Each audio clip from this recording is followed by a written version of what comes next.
You talk about performance without a purpose. Mm-hmm. What's that?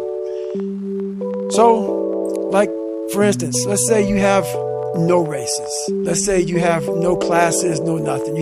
There's no purpose in your life. You know, people need to have purpose to get up. They need purpose to perform. You need to get to a point in your life where there's nothing on the docket. There's no 5K. There's no I'm going to get into school to be this or that and still perform to the highest level. Because what people don't get is one day that thing's going to come up. And if you're not constantly performing without purpose, you're not going to be ready when the time comes. It's this magical thing, purpose, that we're all looking for. But what's funny about it all is that we need these things to perform. But we don't take a second to realize the purpose is always there. The purpose never leaves us because the very purpose is you. You are always the purpose. There may be another purpose, like being a SEAL or going to college or whatever, but the main purpose in life is you. So if you wake up in the morning and you don't want to do something, you don't care enough about yourself. And that's what you need to really research is, man, why am I not doing this for myself? Because that is the number one purpose in life, is to better oneself. So the reason I get up every day, even though there's no race or there's no school or there's nothing in front of me, is because I have pride in myself. But where do you go to? You wake up on a morning, it's cold, it's wet, it's dark, you've got no cartilage in your knee, you've got shitty shorts, whatever it is that's the issue today. Keep talking. You've got these problems, right? I need you to keep talking about what you were just saying. It's warm on the couch. Your missus says stay in bed. It's comfy, it's cozy. You've got work later on. You had an argument last night. You're slightly hungover. This is how you love alone. That's how you love alone. I know there's a whole bunch of people with that right there. That fires me up.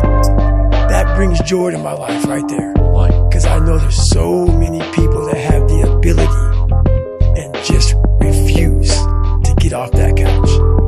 Refuse to study a few more hours. Refuse to go deeper, to go further. And that's where I gain the advantage. It's so easy to be great nowadays, my friend, because most people are weak. Most people don't want to go to that extra mile. Most people don't want to find that extra because it sucks. It's miserable. It's lonely. You talked about that you were kind of, lonely by yourself. I was the same way. And that used to hurt me growing up. Well, that was one of the things that is so surprising about growing up through difficulty. So loneliness is one example, right? Mm-hmm. Growing up as a lonely kid. What you realize is a lot of the things that you feared or hated or embarrassed about as a child end up being the genesis of the things that you're most proud about as an adult.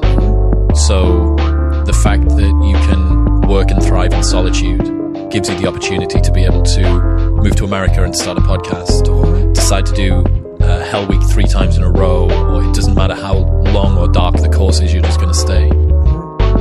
The fact that you were forced to be vigilant and to assess people, to work out what's going on when you became an adult, allows you to detect the vibe and the energy of whoever it is that you're speaking with, and know that this person's someone that I want to hang with and this person's somebody that I don't.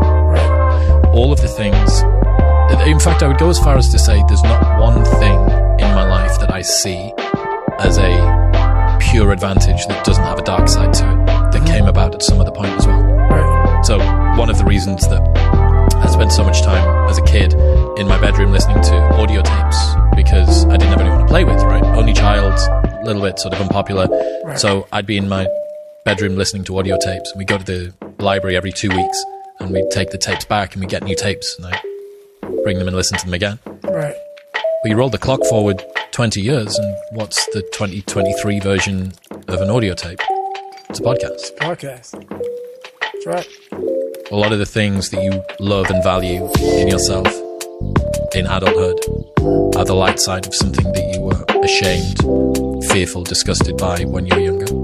Yeah, I think that comes from overcoming. A lot of people, wonder, how did you become this? How did you become so vulnerable? How are you doing a podcast now when you were this kid? You overcame things. You fought them. And now this is what happens. This is on the other side of overcoming. You become very, very powerful when you overcome yourself. All those things you once cowered from, you were afraid of, when you face them eye to eye every day, you now become a person who has a great podcast.